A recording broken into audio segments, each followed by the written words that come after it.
আজকের রেসিপি হলো ফুলকপি দিয়ে মাছের ঝোল। হয়তো ফুলকপি দিয়ে মাছের ঝোল আপনারা এর আগে বানিয়ে খেয়েছেন, কিন্তু একবার এই পদ্ধতিতে বানিয়ে দেখুন।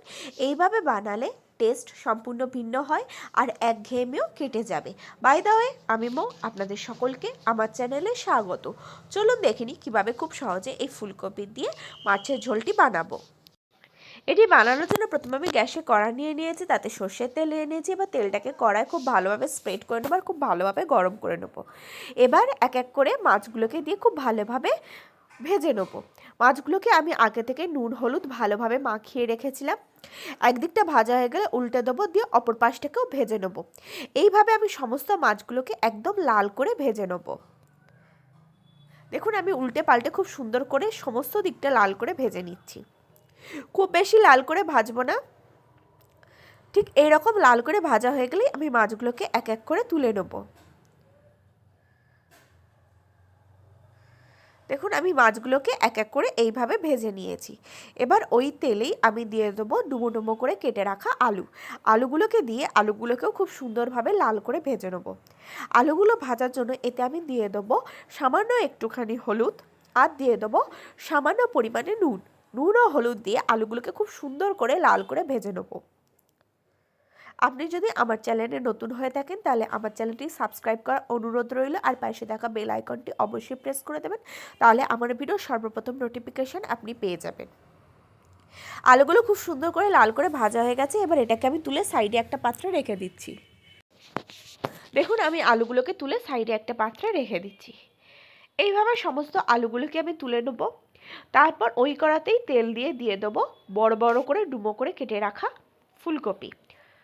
ফুলকপিগুলোকেও খুব সুন্দরভাবে ভেজে নেব।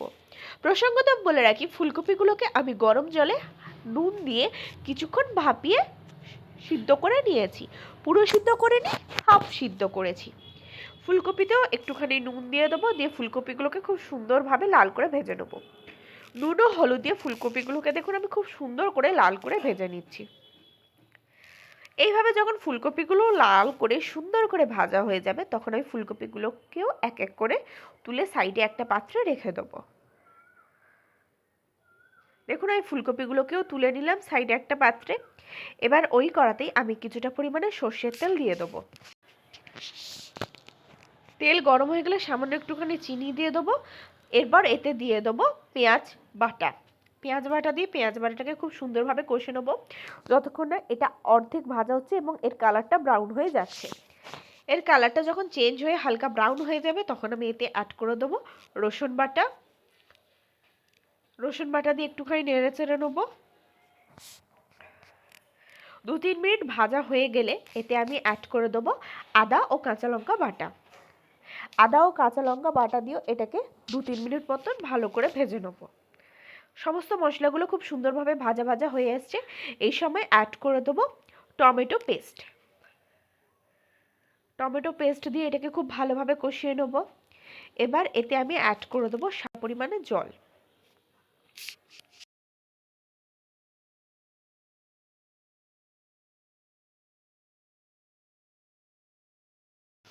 দিয়ে কষানো হয়ে গেলে এতে আমি দিয়ে দেবো পরিমাণ মতন হলুদ গুঁড়ো, দিয়ে দেবো পরিমাণ মতন লঙ্কা গুঁড়ো, আর দিয়ে দেবো কিছুটা পরিমাণে কাশ্মীরি লঙ্কার গুঁড়ো।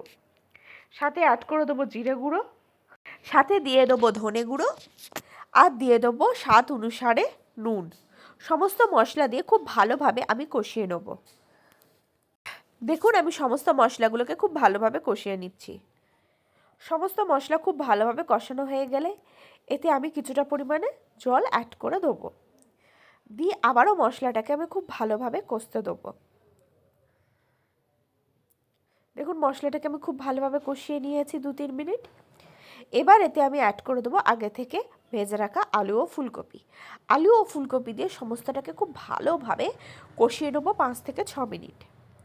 5-6 মিনিট কষানো হয়ে গেলে আমি এতে অ্যাড করে দেবো গরম জল অ্যাড করার সাথে সাথে আমি গ্যাসের ফ্লেমটাকে হাইতে দিয়ে দেবো, দিয়ে এবার এটাকে খুব ভালোভাবে ফুটতে দেবো আরও 10 থেকে 15 মিনিট। 10-15 মিনিট এটা খুব ভালোভাবে ফুটুক। মাঝে মাঝে একটুখানি খুন্তি দিয়ে এটাকে আমাদের চালিয়ে দিতে হবে। যখন 10-15 মিনিট হয়ে যাবে, যখন ফুলকপি আলু খুব সুন্দরভাবে সিদ্ধ হয়ে যাবে, তখন আমি এতে এক এক করে অ্যাড করে দেবো মাছগুলো।